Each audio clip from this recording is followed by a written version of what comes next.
Tucker Carlson had Candace Owens on his podcast a couple days ago. And basically what you need to know is, if you recall, Candace had Nick on her podcast or a show a couple weeks ago, week and a half ago, and it was a smear campaign, right? She came and allegedly said behind the scenes, this is going to be a friendly interview. They've had like a similar past, and they were going to talk about the Iran war and like a couple, like Trump, for example, and kind of issues like that, right? Well, it ended up being a complete ambush, and she picked on Nick, and she kept questioning him. Why aren't you married? Why aren't you married? Why aren't you married? It's this whole thing is strange. You claim to be this Catholic. You can't claim to be this like right-wing guy. Why aren't you married? Blah, blah, blah. Even though she was not married until she was 29, and Nick's only 26. A little bit weird, but whatever. Regardless, right? So she has this ambush, and everybody online sees that it's an ambush, and she puts it behind a paywall and makes like 40 grand off it, whatever.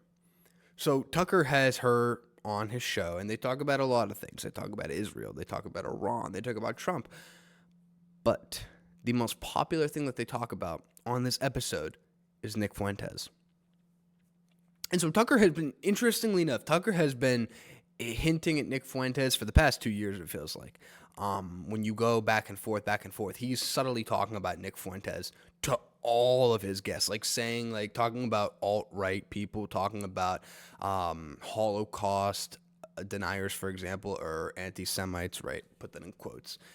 But it is so crazy that after like 2 years of subtly mentioning Nick Fuentes' name on his podcast, he finally says the boogeyman. He literally says the boogeyman's name out loud and ends up showing his true colors of exactly how he feels. So he's repeated a couple of these conspiracies about Nick Fuentes before. A lot of people have repeated those conspiracies before. And he's saying the same exact thing, that he's a CIA plant, calls him gay because he's not with anybody, he's not married, he doesn't have a girlfriend, what have you. I'm going to play this video, and then we are going to play Nick's reaction, because he fucking destroyed him. There's no other way about it. He destroyed him. Ended his career. Done. So this is what provoked Nick Fuentes. This is what Tucker said. Here we go. That's obvious to me. I've been around a long time. I know it when I see it. Yeah, and I will say I don't understand it. We were very kind to him. Like, I truly, like, we almost said, like, we felt maybe he was a bit lonely. We should invite him back for dinner. I mean, that's how good of an experience I had. Clearly it's and then it was a 180. So it's either A, it's being driven from, like, a little boy insecurity, and he just was so worried that he, like, just went on the attack because he doesn't know how to have normal relations after being. So this is Candace. Sorry to smack my lips. This is Candace. She's talking about directly after her podcast with Nick. Banned everywhere. Well, I think there's that could be one element. The angry gay kid thing going on. Yeah. Or it's the. Notice how Tucker repeats the accusation that Nick Fuentes is gay.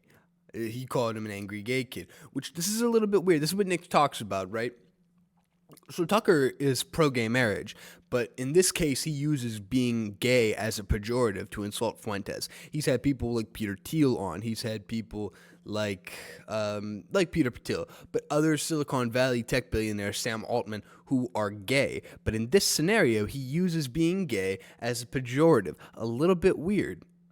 What you're saying, where he does this, he's lying to everybody and pretending that things are one way when it's not. I can say why is he attacking Joe Kent, who, I mean, Joe Kent worked as a CIA contractor, paramilitary contractor. He was in the U.S. military for years fighting our neocon wars.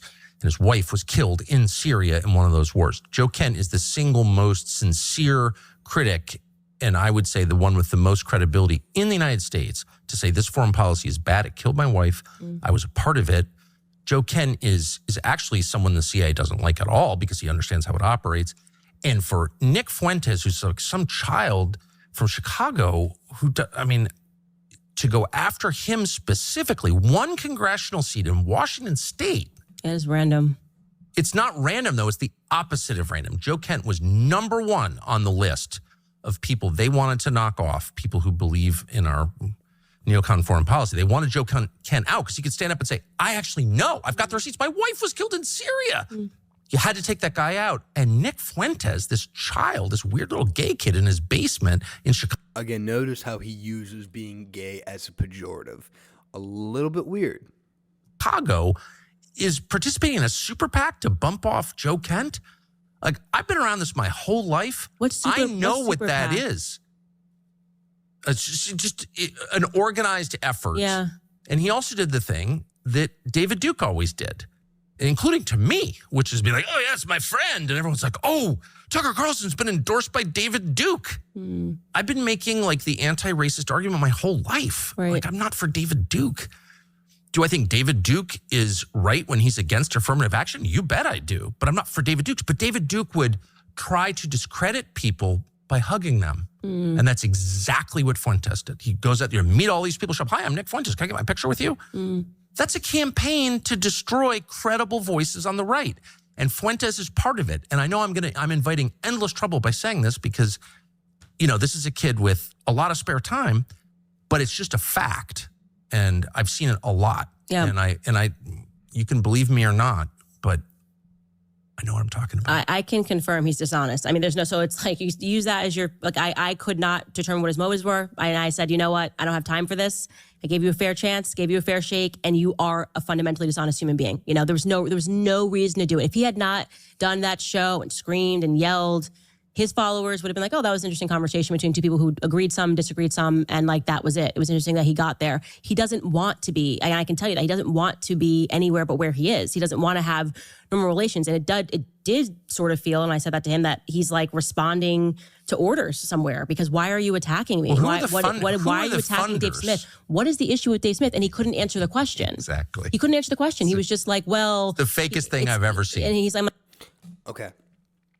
Again, apologies for that long clip, but you need to understand what provoked Nick Fuentes.